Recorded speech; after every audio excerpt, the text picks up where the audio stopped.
Hello दोस्तों, आप लोगों को मेरा सादर प्रणाम। कैसे हैं आप लोग? ये कहानी बहुत सुंदर है, अंत तक जरूर सुने। देश में शिव के जो 12 ज्योतिर्लिंग हैं उनके बारे में मान्यता है कि अगर सुबह उठकर सिर्फ एक बार भी 12 ज्योतिर्लिंगों का नाम ले लिया जाए तो सारा काम हो जाता है। सोमनाथ का ज्योतिर्लिंग इस धरती का पहला ज्योतिर्लिंग है। इस ज्योतिर्लिंग की महिमा बड़ी विचित्र है। शिव पुराण की कथा के हिसाब से प्राचीन काल में राजा दक्ष ने अश्विनी समेत अपनी 27 कन्याओं की शादी चंद्रमा से की थी। 27 कन्याओं का पति बन के चंद्रमा बेहद खुश हुए। कन्याएं भी चंद्रमा को वर के रूप में पाकर अति प्रसन्न थी, लेकिन ये प्रसन्नता ज़्यादा दिनों तक कायम नहीं रह सकी, क्योंकि कुछ दिनों के बाद चंद्रमा उनमें से एक रोहिणी पर ज़्यादा मोहित हो गए। ये बात जब राजा दक्ष को पता चली तो वो चंद्रमा को समझाने गए। चंद्रमा ने उनकी बातें सुनी, लेकिन कुछ दिनों के बाद फिर रोहिणी पर उनकी आसक्ति और तेज हो गई। जब राजा दक्ष को ये बात फिर पता चली तो वो गुस्से में चंद्रमा के पास गए। उनसे कहा कि मैं तुमको पहले भी समझा चुका हूँ, लेकिन लगता है तुम पर मेरी बात का असर नहीं होने वाला। इसलिए मैं तुम्हें श्राप देता हूँ कि तुम क्षय रोग के मरीज हो जाओ। राजा दक्ष के इस श्राप के तुरंत बाद चंद्रमा क्षय रोग से ग्रसित होकर धूमिल हो गए। उनकी रोशनी जाती रही। ये देखकर ऋषि मुनि बहुत परेशान हुए। इसके बाद सारे ऋषि मुनि और देवता इंद्र के साथ भगवान ब्रह्मा की शरण में गए। फिर ब्रह्मा जी ने उन्हें एक उपाय बताया। उपाय के हिसाब से चंद्रमा को सोमनाथ की इसी जगह पर आना था, भगवान शिव का तप करना था, और उसके बाद ब्रह्मा जी के हिसाब से भगवान शिव के प्रकट होने के बाद वो दक्ष के शाप से मुक्त हो सकते थे। इस जगह पर चंद्रमा आए। भगवान वृषभध्वज का महामृत्युंजय मंत्र से पूजन किया। फिर 6 महीने तक शिव की कठोर तपस्या करते रहे। चंद्रमा की कठोर तपस्या को देखकर भगवान शिव खुश हुए, उनके सामने आए और वर मांगने को कहा। चंद्रमा ने वर मांगा कि हे भगवान, अगर आप खुश हैं तो मुझे इस क्षय रोग से मुक्ति दीजिए और मेरे सारे अपराधों को क्षमा कर दीजिए।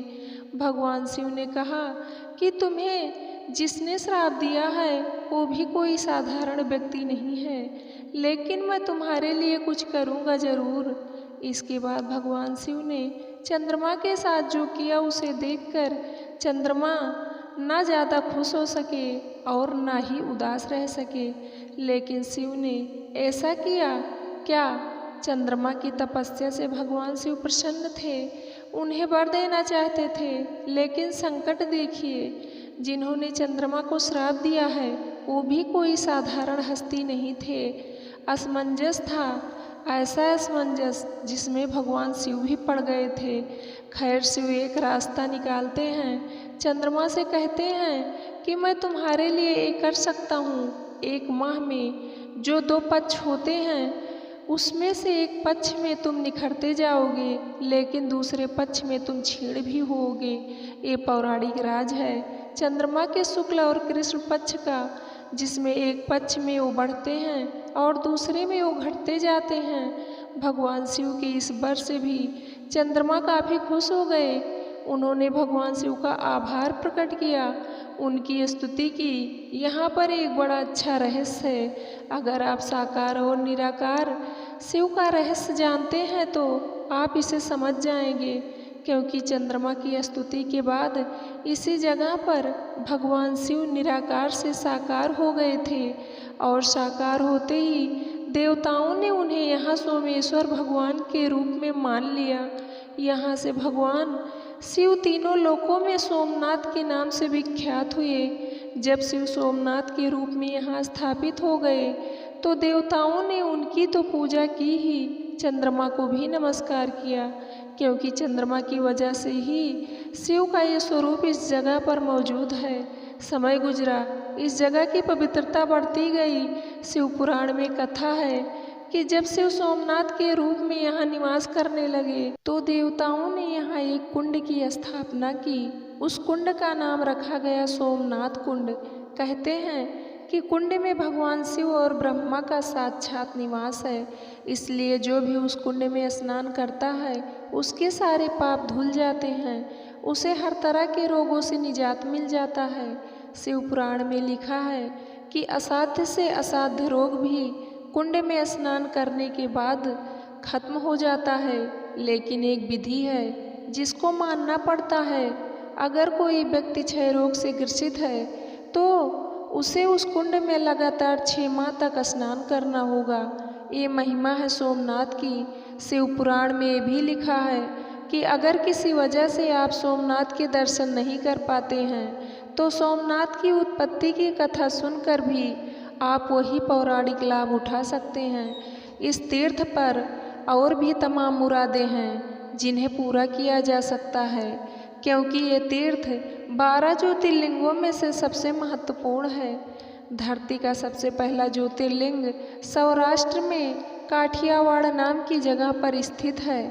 इस मंदिर में जो सोमनाथ देव हैं उनकी पूजा पंचामृत से की जाती है। कहा जाता है कि जब चंद्रमा को शिव ने शाप मुक्त किया तो उन्होंने जिस विधि से साकार शिव की पूजा की थी उसी विधि से आज भी सोमनाथ की पूजा होती है। अगर आप शिवरात्रि की रात यहाँ महामृत्युंजय मंत्र का महज 108 बार भी जाप कर देते हैं तो वो सारी चीज़ें आपको हासिल हो सकती हैं जिसके लिए आप परेशान हैं। ये है इस धरती के सबसे पहले ज्योतिर्लिंग की महिमा। शिव पुराण में एक कथा महर्षि सूरज जी ने दूसरे ऋषियों को सुनाई है। जो जातक इस कथा को ध्यान से सुनते हैं या फिर सुनाते हैं उन पर चंद्रमा और शिव दोनों की कृपा होती है। चंद्रमा शीतलता के वाहक हैं, उनके खुश होने से इंसान मानसिक तनाव से दूर होता है और शिव इस जगत के सार हैं, उनके खुश होने से जीवन के सारे मकसद पूरे हो जाते हैं। जय जय भोलेनाथ की, जय सूर्यदेव चंद्रदेव की। दोस्तों, ये प्रसंग आप लोगों को कैसे लगा आप लोग कमेंट करके ज़रूर बताना।